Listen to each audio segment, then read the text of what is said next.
संसद के शीतकालीन सत्र में असहनशीलता का मुद्दा गर्मा उठा है। विपक्ष किसी भी हालत में सरकार को घेरने का कोई मौका छोड़ना नहीं चाहता है, तो वहीं सरकार कह रही है कि वो बहस जारी रखना चाहती है, बहस कर रही है, लेकिन विपक्ष संसद की कार्रवाई को चलने दे। लेकिन सरकार और विपक्ष की इस रस्साकशी में कहीं देश पीछे न रह जाए। संसद में जो महत्वपूर्ण बिल पास होने कहीं वो फिर अटक कर न रह जाए। आवाज अड्डा में आज हम यही सवाल उठा रहे हैं कि आखिर कितने सहनशील हैं हम। क्या सहनशीलता का ये मुद्दा देश की जरूरतों से भी ज्यादा महत्वपूर्ण हो गया है? आज कार्यक्रम में इसी पर चर्चा करने के लिए हमारे साथ शामिल हो रहे हैं बीजेपी के नेता जय नारायण व्यास, कांग्रेस के प्रवक्ता अधीर रंजन चौधरी, जेडीयू के प्रवक्ता राजीव रंजन, साथ में है हमारे दो वरिष्ठ पत्रकार साथी रामकृपाल सिंह और शरद प्रधान साहब। बहुत स्वागत है आप सभी का आवाज अड्डा में। अधीर रंजन साहब, शुरुआत आपसे करते हैं। देश में कई बड़ी बड़ी चीजें हैं जिनकी जरूरत पहले है। कई बड़े बिल्स इस वक्त पार्लियामेंट के अंदर रखे हैं जो पिछले कई सत्रों से धुल रहे हैं। इस सत्र में अच्छी बात है आप असहिष्णुता का मुद्दा उठाए, असहिष्णुता की बात करें, बात हो भी रही है, लेकिन सदन की एक जिम्मेदारी भी बनती है कि देश के बाकी कामों पर भी उतना ही ध्यान दे, उतनी ही तवज्जो दे, किसी चीज को एक हद से ज्यादा ना खींचा जाए। आखिर क्यों इस मुद्दे को इतना बड़ा बनाया जा रहा है? सबसे पहली बात तो यह है कि असहनशीलता को लेकर देश में जो भी सवाल उठ रहे हैं, अगर संसद में इस पर बहस जारी करने के लिए अगर भारतीय जनता पार्टी की ओर से ईमानदार कोशिशें होती तो समानांतर तौर पर आरएसएस और भगवा ब्रिगेड के जो बाकी संगठन हैं उनकी ओर से भी कहीं ना कहीं इसकी एक तात्कालिक प्रतिक्रिया आनी चाहिए थी। लेकिन मुझे ऐसा लगता है कि ये एक सुनियोजित तरीके से पार्टी किसी तरीके से पार्लियामेंट को पटरी पर लाने की कोशिश में जुटी है। दूसरी तरफ उन कोशिशों को भी बल मिल रहा है जिनके जरिए देश में एक विभाजक जो वातावरण है वो बनता रहे। तो मेरे हिसाब से ऐसे दोहरे मानदंड का विरोध करने का सबसे जो उपयुक्त मंच हो सकता है वो भारत का संसद है। और जहां रोजमर्रा की जरूरतों का सवाल है, जनता की जो बुनियादी जो उनके जो बुनियादी जो मसाइल है, निश्चित तौर पर उन पर बात होनी चाहिए। लेकिन असहिष्णुता का प्रश्न कहीं ना कहीं लोकतंत्र और लोकतांत्रिक मूल्यों के जीवंतता के लिए नहीं महत्वपूर्ण है जितना बाकी सवाल। इसलिए मुझे लगता है कि अगर भारतीय जनता पार्टी अपने पिछले लोकसभा के कुछ सत्रों को याद करे तो जिस तरह से उन्होंने कई बहुमूल्य सत्र केवल अपने लड़ाई के सवाल पर जाया करने के काम किए, आज राजीव जी तौर पर अगर विपक्ष की ओर से इन सवालों पर आवाज मुझे लगता है आप मुझे सुन पा रहे हैं, सम्मान करना चाहिए और पूरी तैयारी के साथ देश को भरोसा। चलिए मैं अधीर रंजन साहब के पास जा रहा हूं। अधीर रंजन साहब, राजीव रंजन साहब कह रहे हैं कि ये दोहरा मापदंड अपना रहे हैं। बीजेपी से तो पूछेंगे लेकिन कौन सा दोहरा मापदंड है? बात कर तो रहे हैं, तैयार तो हैं?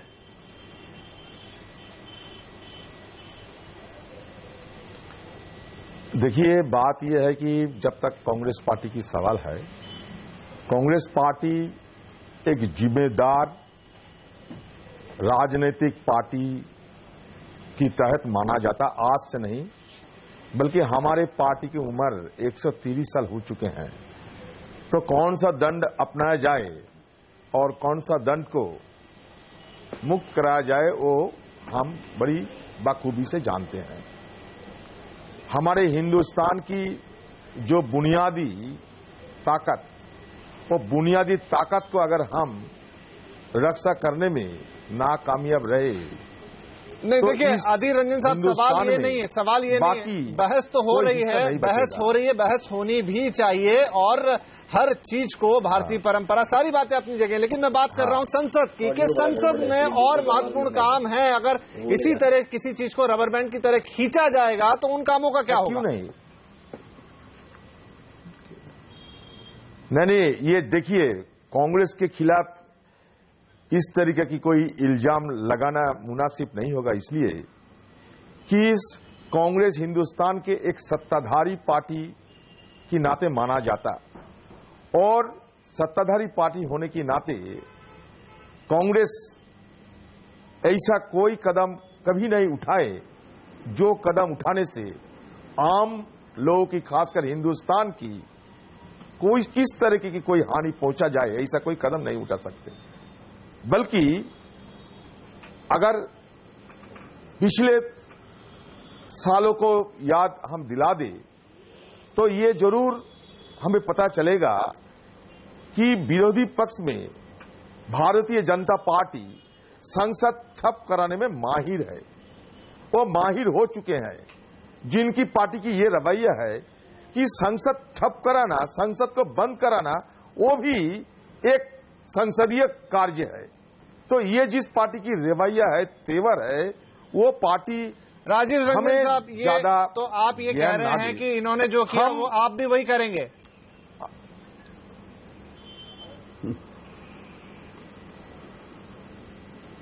नहीं, ये कैसे कह सकता हूं मैं? हम लोग तो बहस चाहते हैं, हर चीज में बहस चाहते हैं। हो रही है। चलिए मैं जय नारायण व्यास साहब के पास आता हूं। बहस तो हो रही है। जय नारायण व्यास साहब, एक आरोप आ रहा है जो अभी जेडीयू नेता राजीव रंजन साहब का है कि आप दोहरा काम कर रहे हैं। एक तरफ आप संसद में कह रहे हैं आइए बात कीजिए, लेकिन बाकी जगह, हालांकि उनसे उदाहरण पूछा था, अब आगे जाके और बात करेंगे उनसे, लेकिन आरोप आप पे है कि दोहरा रवैया है। बात करने की आप बात कह रहे हैं, लेकिन कोई ऐसा कदम नहीं आ रहा, कोई ऐसा संकेत नहीं आ रहा कि आप जिन कारण से ये पूरी बहस शुरू हुई है उन चीजों पर गंभीर है। देखिए, मैं अधीर रंजन साहब और राजीव रंजन साहब दोनों को बहुत ध्यान से सुन रहा हूं। दोनों की बात से अगर एक सामान्य सुर निकलता है तो वो ये निकलता है कि हम ये पार्लियामेंट ठप करने का काम इसलिए करेंगे क्योंकि भारतीय जनता पार्टी ने भूतकाल में ये इस तरीका अपनाया था और हम मानते हैं कि इनको अभी यही रास्ते से हम रोकेंगे। मैं मानता हूं कि बदले की भावना से पीड़ित मनोवृत्ति है। बाकी दूसरी बात जो है, मैं मानता हूं पार्लियामेंट जहां है, जो हमारे संसद हैं वो लॉ मेकर्स कहे जाते हैं। पार्लियामेंट का काम है कायदे बनाना, और जो अभी कायदे बने हुए हैं उनमें कहीं संशोधन की जरूरत हो, समय के अनुसार ना हो, वो कायदों में संशोधन करना ताकि देश की व्यवस्था और जो हमारे राजीव रंजन ये कह रहे हैं कि आप एक तरफ तो बात करने की बात कहते हैं, आप कह रहे हैं संसद में बहस करेंगे, लेकिन दूसरी तरफ आपकी पार्टी से ऐसा कोई संकेत नहीं मिलता कि आप वाकई में इस मुद्दे को घटाना चाहते हैं, उस पर बहस खत्म करना चाहते हैं। देखिए, पार्टी की बात अगर करें तो संसद की बात संसद के दायरे में की जाती है, और जो जनाधार जिसके पास है वो इस तरह की संसद और बार ये बात करते हो वो बात करते हो, ऐसे छोटे छोटे बहाने नहीं ढूंढेंगे।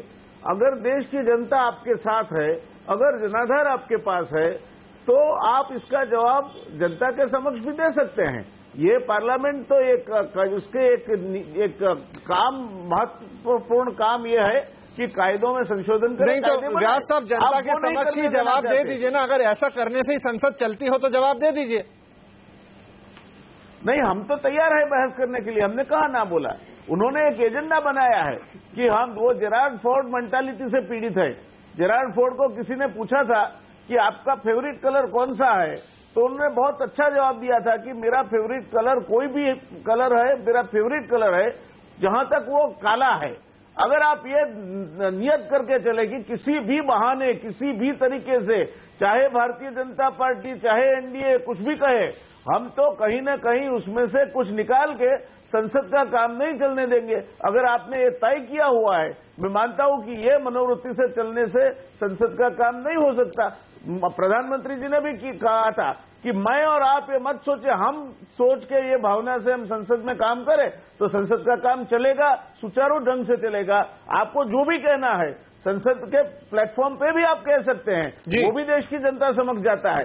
ऐसा नहीं कि आप बाहर जाके भाषण करें तो। चलिए, मैं शरद प्रधान साहब के पास आता हूं। ना जो भी बात है। शरद प्रधान साहब, आपने हमारे तीनों नेताओं की बात सुनी, आपको क्या लगता है, ये वास्तव में संसद की कार्रवाई को आगे बढ़ाना चाहते हैं, देश के प्रति एक जिम्मेदारी समझ रहे हैं, या बस एक का मुद्दा है दूसरा खींचेगा, दूसरे का मुद्दा है पहला खींचेगा?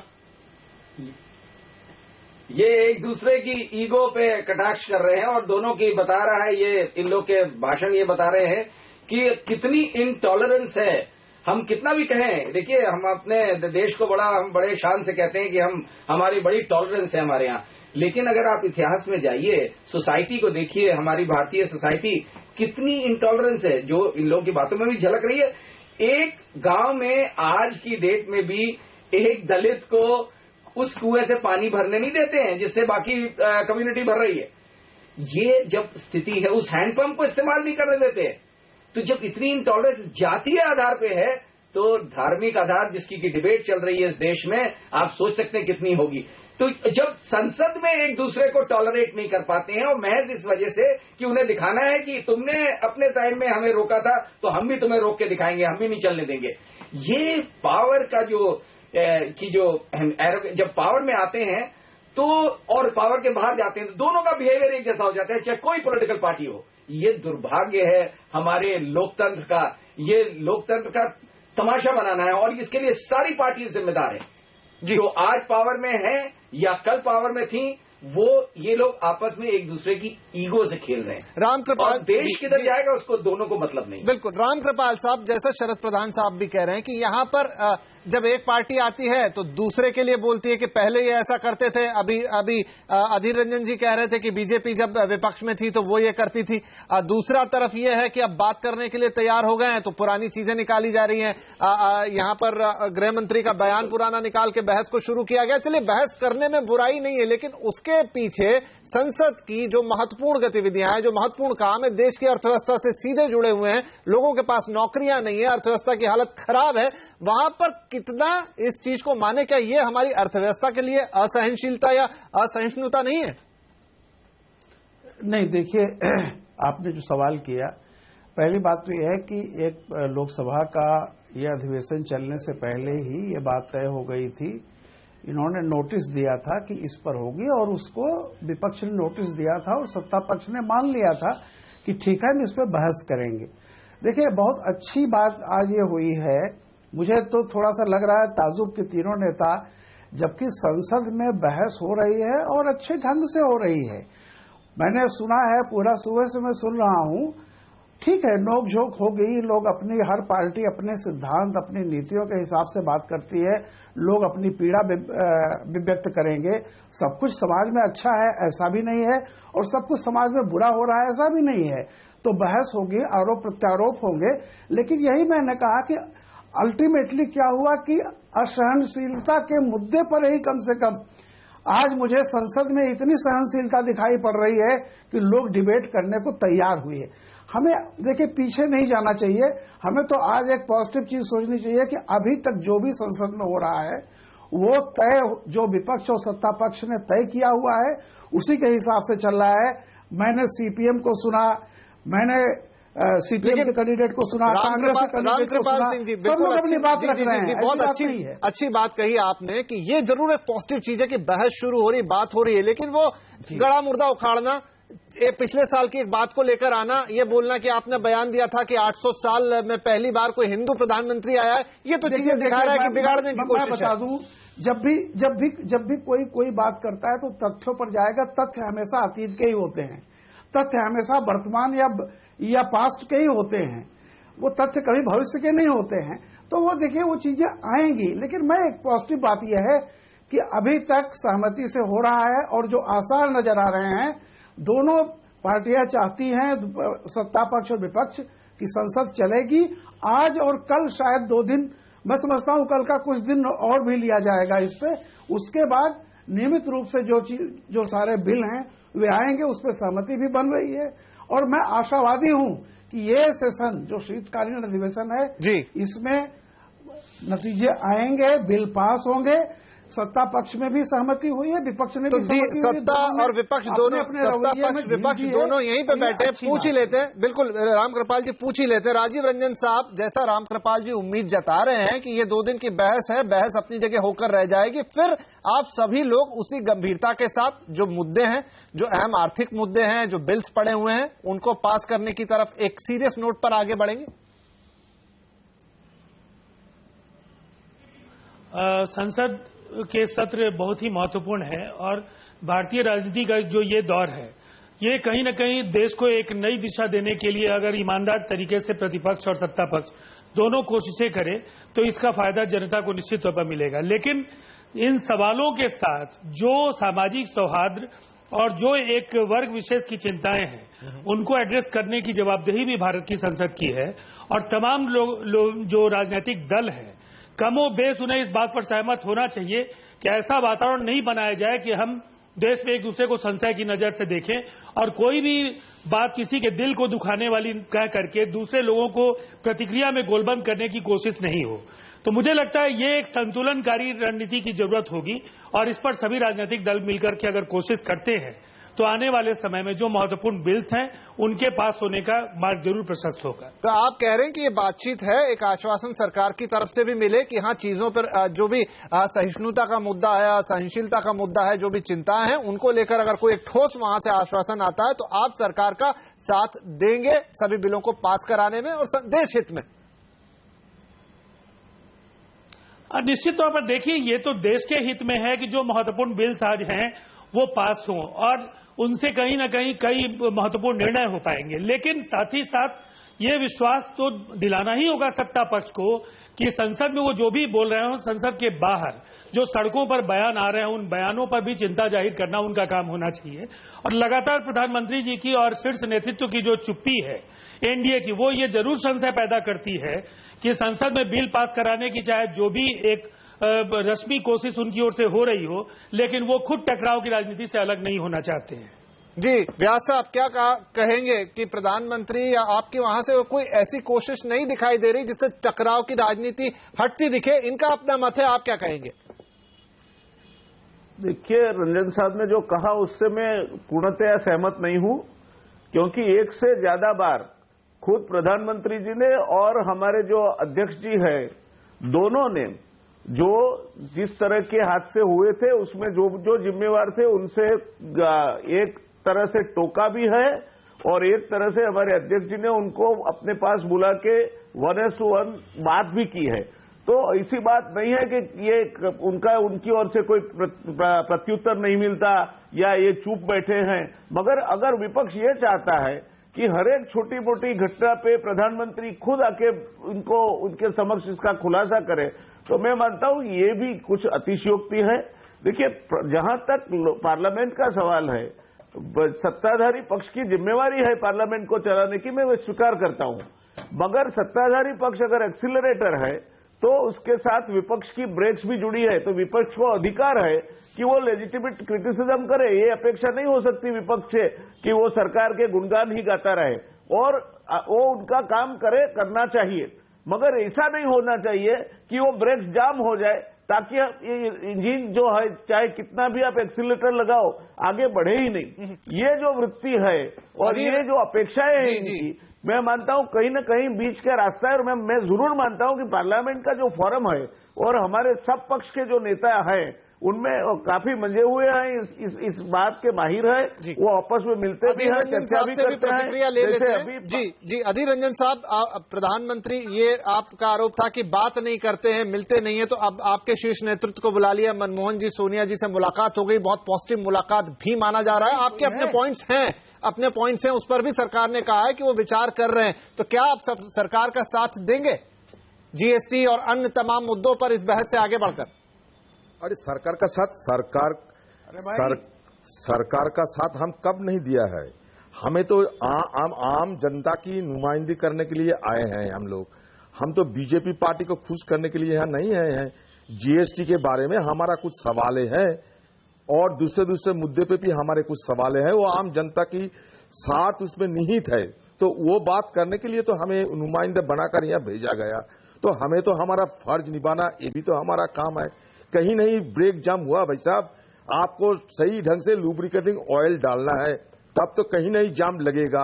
आप अगर अहम दिखाओगे, आप अगर कुछ नहीं मानोगे तो कैसे चलेगा हाउस? बात यह है कि जीएसटी को लेकर आप लोग कह रहे हैं, चर्चा में है लैंड एक्विजिशन, बोलने दीजिए जी। लैंड एक्विजिशन बिल, वो भी आप लोग जबरदस्ती पारित कराना चाहते थे, वो भी आप बाद में मान लिया। और बिहार चुनाव के नतीजे निकलने के बाद अब लगता है कि एनडीए अभी थोड़ा नरम होके अभी रास्ता नापने लगे हैं, तो ये अच्छा है। बिहार की जनता ने एनडीए वालों को थोड़ा नरमी पंथ अपनाने में मजबूर कर रहे हैं, ये हम लोग को देखने में अच्छा लगता है। हाउस चलाना सरकार की जिम्मेवारी है और एक जिम्मेदार पार्टी होने के नाते हम भी ये पार्लियामेंट जैसे चले इसको हम पूरी तरह मदद करेंगे। ये हमारा पार्टी की अपना प्रिंसिपल है, ये हमारे पार्टी की प्रिंसिपल स्टैंड है। रामकृपाल साहब, अभी आप जो उम्मीद जता रहे थे, आपको लगता है कि अब ये जब हमने विपक्ष पक्ष सभी से तो उम्मीद दिख भी रही है, ये भी कह रहे हैं हाँ चलने देंगे, बात तो कर रहे हैं, वो भी कह रहे हैं कि हाँ हम अपनी जिम्मेदारी समझते हैं, तो क्या एक उम्मीद बनती हुई दिख रही है? सत्ता पक्ष और विपक्ष ये दोनों लोग जानते हैं कि इस देश की जनता बहुत होशियार है।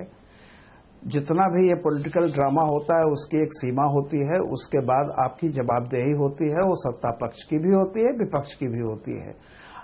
उस हद को लोग पहचानते हैं और वो जान गए हैं कि अब वो हद करीब है, अब वो हद को पार नहीं कर सकते, क्योंकि नरेंद्र मोदी जी ने जो उस दिन भाषण दिया है उन पे जो आरोप लगते थे उन्होंने एक पहल की है।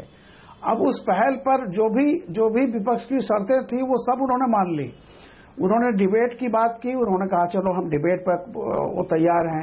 आज डिबेट भी शुरू हो गई, जितनी बातें थी, तो एस्केप का रास्ता नहीं है। आप देखिए जो अमेंडमेंट भी ला रहे हैं वो भी अगर कहते हैं कि भाई हमें सब मंजूर है, फिर किस बात पर आप विरोध करेंगे? सही बात। एक ही था इंटॉलरेंस का मुद्दा था, उस पर बहस हो रही है।